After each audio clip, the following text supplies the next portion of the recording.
What's up, everybody? Welcome back to my channel, Real Talk Recovery, where we talk about recovery from addiction and I share my life with you. My name is Nicole, and I am a person in recovery. My sobriety date is July 13th of 2015. I am going to give you guys a few minutes to get in here and get situated. I have to take my medicine right now, and then I'm going to get back on here, and I'm going to reintroduce myself to you guys. So come on in, make yourself at home.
Hey, I'm coming, y'all. Let me get some water. Hey, guys, I'll be right here. Okay.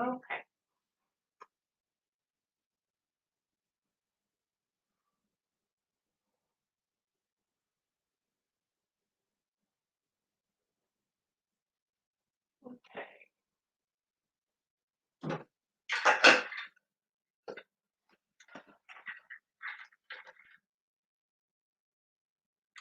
All right. So,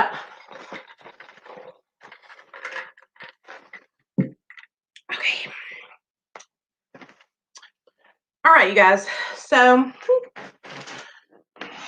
some guy in the comment section on my TikTok inspired me to come on here and reintroduce myself to you guys. Okay, I'm going to reintroduce myself. I'm going to share with you guys all about me and why I got sober, because I think there's a lot of people who don't know.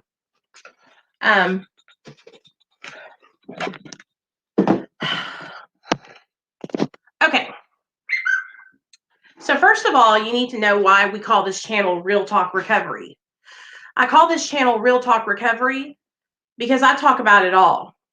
I don't just talk about the good stuff. I talk about the bad stuff too. I talk about the horrible shit that I did in active addiction. I'm not ashamed to share that anymore. I'm not embarrassed. So if you're not comfortable with hearing real life shit, this is not the page for you. Because I'm going to share everything. So that means I'm going to share stories about my active addiction. That means I'm going to share stories of things that happened to me that were bad, that were normally people wouldn't have them happen to them unless they were in active addiction. Okay. I'm going to share a lot of stuff that you might not be comfortable hearing from a woman's mouth, but I'm not going to sugarcoat anything because it's important that you know all of it. If you want to be able to help yourself or a loved one, you need to know just how bad the disease of addiction can get. Okay? All right. So let's get started. My name is Nicole Pludre. I was Nicole Marie DeMeo, was my maiden name. I am 5 years sober. My sobriety date is July 13th of 2015. I got sober because some bad shit happened. And I'll tell you what happened, okay? I got sober because my son got taken away from me. My child was not even 1 year old. It was 2 days before his first birthday, and my friend called Child Protective Services on me. My friend that I smoked crack with and shot methamphetamine with every single day. She called CPS on me, and I got my son taken away. Me and my husband were both in active addiction. Okay. Hey, Brandy, welcome, girl. I'm sorry. I'm not going to be answering a lot of the comments. So my Real Talk Recovery fam, that are my regulars, you guys handle the comments for me. And if you need to text me, if anybody needs to text me, here's the number in the chat right now. I'll put it in the chat. So let me tell you how it all started, though, because it all started out pretty innocently, you guys. My addiction started out as experimentation. I was in high school. Welcome back to Real Nate Recovery. That's my son. It all started out when I was 17 years old in high school, you guys. Hold on, baby. I'm doing a video. It's really important. Season 5 on Fortnite came out, and Nate wanted me to tell you guys. And so, the superheroes, there's probably going to be a giant butthole taste. Okay. Go. Wait. Shh, no. Hi. No. And wait. No. I'm not going to say something like that. Okay, go ahead. And a giant, let me think.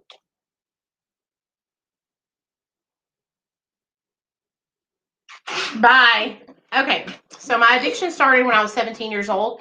And I'll tell you guys how it, ever since I was a little girl, I can remember being very insecure. I didn't fit in. I was half Mexican, half Italian. I went to a school that was in the country, Lake Hamilton in Hot Springs, Arkansas, and I never felt like I fit in. I always felt like I was different than everybody else, okay? Were you? Well, I mean, yeah, I was different than everybody else. I wasn't, yes, Nate, I was different. Get off the refrigerator. Stop hanging on it. Then what's 1 plus 12,000? So, Nate, hush. This is very important to me, Nate. Very important. This is very important to me. Let me keep on going. Okay. So, I was really insecure when I was a kid growing up, you guys. I felt like I didn't fit in. I felt like I wasn't like everybody else. And so I carried that through grade school and high school. Okay. So I remember when I turned 17 years old, I had this boyfriend. Okay. I met him my junior year in high school, and I fell in love with him. I thought he was the bee's knees, and he was 1 year older than me. And I started drinking and partying with him. It wasn't his fault that I started drinking and partying, but that's how it happened. It started out in high school. No, Nate, stop. Oh, yeah. It started out in high school. So it was like just to have fun, just to fit in, just to go to parties, just to relax, just to be a part of the group. You know what I mean? And so when I hear a lot of people say things like, you should have chose not to be an addict, or you should have chose differently. I was 17 years old when I got addicted to drugs and alcohol. My brain wasn't even done developing yet. Okay, so that needs to be said right there. Hey, Nate, go upstairs and I will fix you something after I'm done. Can you tell them this, though? What?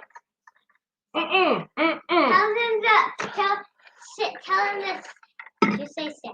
No, bye. I feel like people say things like, oh, you should choose to be different, or you should choose not to be an addict, or you should choose to.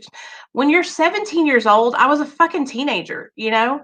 I was hanging out with my friends. I didn't know that starting to drink alcohol and snorting cocaine every now and then was going to take me down a road where I was going to be physically addicted to drugs and alcohol. I had no idea that's how it was going to go, you know? And I couldn't have known that. I was just a kid. All right. So my addiction, I had already become addicted by the time I was 18 years old, and my addiction progressed. The older I got, the more I was willing to do, the more I got comfortable doing, you know? Yes, my family tried to intervene. My parents tried to help me. They offered me help. They put me in treatment one time. They did everything they could. But if I wasn't willing to change and get sober, then it wasn't going to work. So when I was a kid, 18 to 24 years old, I was still thinking I was having a good time. I was still thinking it was all fun and games.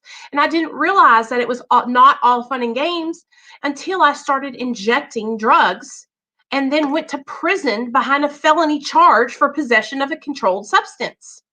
Now, by this time, my brain and my body are hijacked by substances, okay? So any good decisions that I want to make, I'm unable to make because of my addiction. So I feel like people forget, a lot of us started really, really young abusing drugs and alcohol. I had several failed attempts at trying to get sober. I went to treatment in 2005 at Quapaw House. I went to treatment again after I got out of prison in 2009, 2010.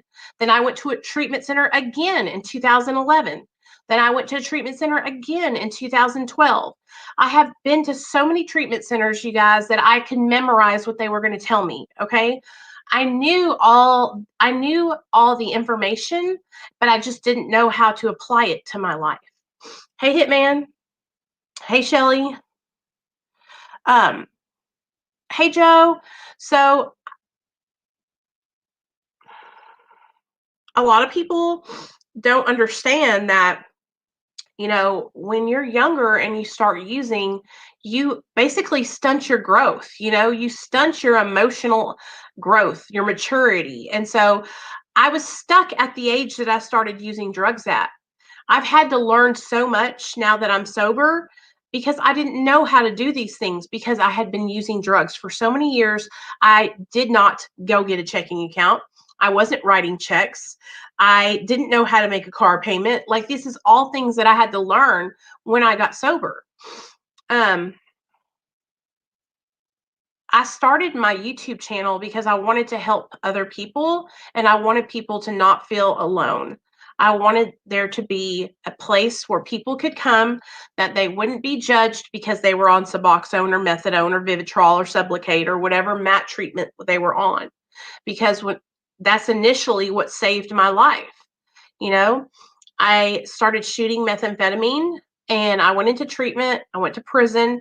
I came out of prison and I started shooting oxys. And that started my whole addiction to opiates. And so when I got into treatment and I tried to stay sober when I got out, I was a hot mess. And my son was in child protective custody's care.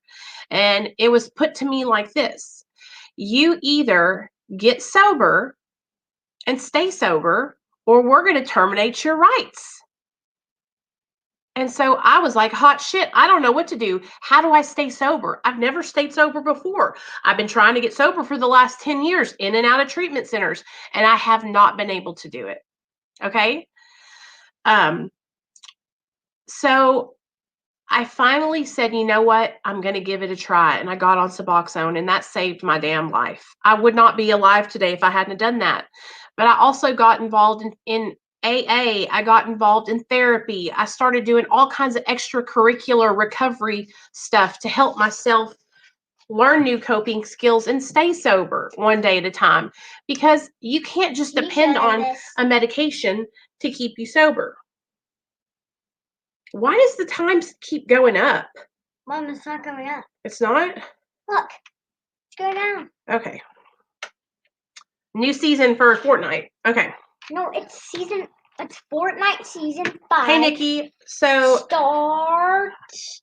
I just want people to understand that are new to my channel that I share everything. I don't just share the amazing things that happen in recovery, because that's not reality. Okay. Reality is sharing with you how I got into my active addiction, what it was like during my addiction, how I got sober, and what I'm doing now to stay sober. And during my active addiction, you guys, it was horrible, but it was the only way I knew. I didn't know how to stay sober, so I continued living that nightmare because I didn't know what to do to get sober. Hey, Mark. By the time I was willing to get help, I had been to 5 treatment centers. I had been to prison once. I had been in and out of halfway houses and intensive outpatient treatment. And so by the time I was willing to change my life, I had already gotten my child taken away. And that was the big change that had to happen for me. And it's unfortunate that it had to take such a huge situation to make me change. But I had been using drugs since I was 17 years old. There was nothing that was going to stop me from using drugs unless it was something serious. And my son meant more to me than drugs. And I tried many times to get sober when I had my son, but I failed. I tried to get sober when I got pregnant with my son, and I failed. And people need to know that also. I will share that. I will tell you that I used drugs during my pregnancy. Am I proud of that? Because I shared the experience, does that mean I'm proud of it? Absolutely not. I am not proud of that. It's one of the things that I struggle with the most in my life now today, because I feel horrible about it. I feel horrible that I did that I was not able to make the choice to do better. But that's not how the disease of addiction works. If it worked like that, no one would be addicted. If we could just choose a different life, then no one would be in this circumstance. And so I think it's really important to share the good, the bad, and the ugly. Because if you don't, you're giving people false hope. You need to know that I went through hell and back to finally get enough so I could change my life. You need to know that it took me losing my son for me to change. That is reality. You need to know that during my active addiction, I was brutally raped and experienced mad trauma. You need to know that I was willing to do whatever it took to get drugs. You have to know it, because that's what will happen to you. If you keep going down the road of addiction, you will be the same way I was. And you can say, not yet, not me, I haven't done it. I said the same thing, honey. I said the same thing. Give it enough time and you'll be the same way I was. Nathaniel, what are you doing? Trying to make cereal. I got you, sir. I got you. I did it pretty good. You did good. You did good. You didn't spill, so that's... Remember when I made my cereal my own self? I do. Okay, there you go, Spanky. How did it? I'm about to tell him that I'm gonna whoop you. Now go. Yeah, whoop Papa. Don't spill, please. Okay, I will spill. You said that, right? No, you're not gonna spill. Wait, why? I can't hear you. Bye. I have no ears. Love you. Guys, welcome back to my channel. Today I'm going to go up in my room and eat. So, and I'm a mom, you know, and now I get to take care of my son, and that's the best thing that ever happened to me was getting sober and changing my life. But it took something drastic for me to change, you guys, and I never want to give people a false hope. Like, it took me going through this shit of losing my son to get sober. And I don't want anybody to have to do that. And that's why I share all these things with you guys. I don't just share it because I'm trying to be popular or look cool. That is not what it's about. I share it because I don't want people to have to do this. I don't want you to keep making the same mistakes I did.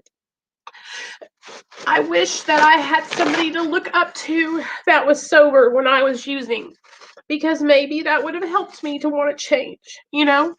But I didn't, and that was in the past. That was over 5 years ago. I'm a new person today. You know, I didn't have something happen to me when I was younger that caused me to start using drugs. It was all when I was 17 years old, wanting to fit in, being with a boy who already used, and I started experimenting. And that is how quickly my life got out of control, you know? Hey, Tim. You guys go follow Texas Prison Stories if you're not already. Love you guys. Love you, Christina. Congratulations to baby Ella for being Miss Baby Texas. You guys, I love your little girl. I'm Debbie. I'm an addict, and I've been struggling with addiction for years. Hey, Deborah. Welcome to the family, girl. And I saw Brandy, too. Welcome, Brandy. The main problem with the Kratom is financial. I need money. Want to start hurricane chasing next year. We all have our hobbies. So I had a great upbringing. My parents are still married. My mom and dad are amazing, you guys. I have the best family in the whole wide world. So there's not any excuse. Like, I don't have an excuse to tell you, like, I wasn't molested as a child. I wasn't beaten when I was younger. It all came from low self-esteem and low self-worth. I was insecure.